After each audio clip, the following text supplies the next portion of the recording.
He kawa. Ai nemita bagosali woi. Aliok.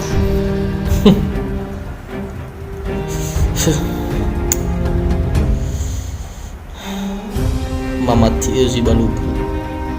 He oya zo yang awalo. Wi olifu ita vemba gosali. Wi olifu ita wa masinama khuda kawa. Hana wena da bakawa. Le emene winai. Aliok wi kawa. Ma baloyo wi kawa he. Lau kawa. Nyofona ye khuda uwa.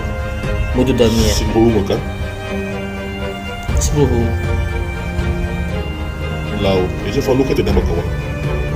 Seki wana fafawita. Faluka manita. Bagosali damia. Si baganya si badamano faluka ita.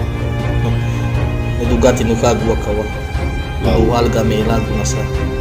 Lau bakawa desa lenye. Sudo ulohi meki. Ma baloyo badahe. Lau kau. Mbalo itu badae.